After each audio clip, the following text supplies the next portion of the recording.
Before we talk about lead changes, let's first be sure we understand what a lead is. For example, if a horse is turning to the right-hand side, then the right foreleg will extend beyond the left foreleg, and the right hind leg will also extend beyond the left hind leg. This makes it easy for the horse to turn to the right. Therefore, it stands to reason that if we want to change direction and turn left, then the horse must be taught to change both front and hind legs so that the left fore is now extending beyond the right fore and the left hind extending beyond the right hind. That is what we refer to as a lead change. Two other important points to be aware of when asking a horse to change leads. Firstly, the horse has an up and down motion with its front legs as it reaches forward to take the next stride. While the front legs are reaching, so is the back leg on the side it is leading on, and the horse is thus propelling only with the outside hind leg.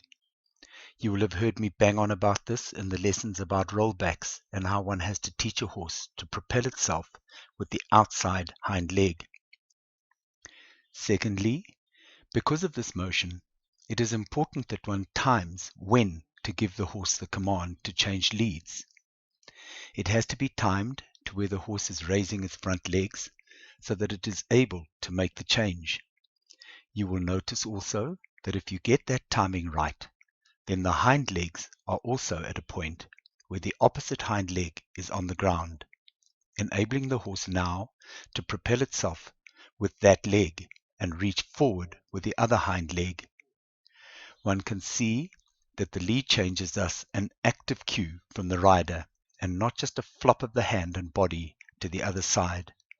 By active cue, I mean one is going to lift the horse with a light touch on the reins as its front legs leave the ground, and then urge the horse forward into the next stride with only a slight deviation in direction, say 10 to 15 degrees, not a 90-degree turn.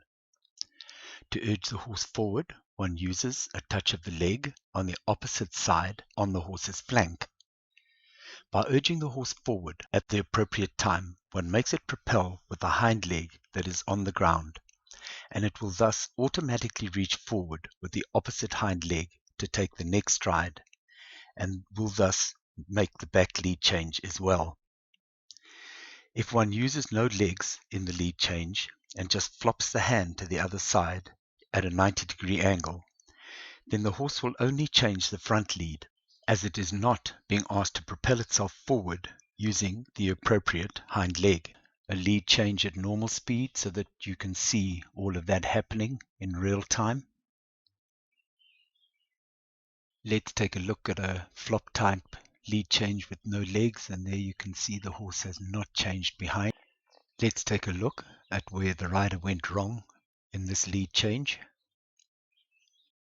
One can see that at this point the horse has both its left hind and left front legs on the ground, so that its next motion will be to propel itself with these legs and reach forward with both its right hand legs.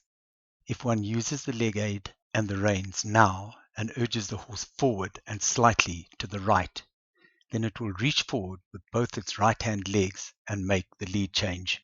One can see, however, that he is one stride late in cueing the horse with his leg, and is doing so when the horse's off hind is on the ground. And you can see that even though the horse has changed leads with the front legs, it is reaching forward with the near side, i.e. incorrect, hind leg, and is still propelling with the offside hind leg because this is what the rider is asking it to do. And you can see the result is that the horse is still propelling with the inside hind leg and reaching forward with the outside hind leg, even though it has changed leads in front. Here you can see the same horse being cued correctly with an active pick up and drop with the hands and the leg being used at the appropriate time. Let's take a look at that lead change in slow motion. There you can see the touch of the reins lifting the horse as it is about to lift its front legs off the ground. Notice that the horse has both its left front and hind legs on the ground when he cues it, And the horse will then propel with these legs, reaching forward with both right-hand legs and making a good lead change. Here you can see it doing that to perfection and taking both leads and then making an easy turn because it is leading to that side. One last look at the timing of the lead change. Here you can see the rider waiting till both the horse's right-hand legs are on the ground until he gives it the signals we have discussed, and you can see the horse reach forward with both front and hind legs on the left-hand side and make a perfect lead change.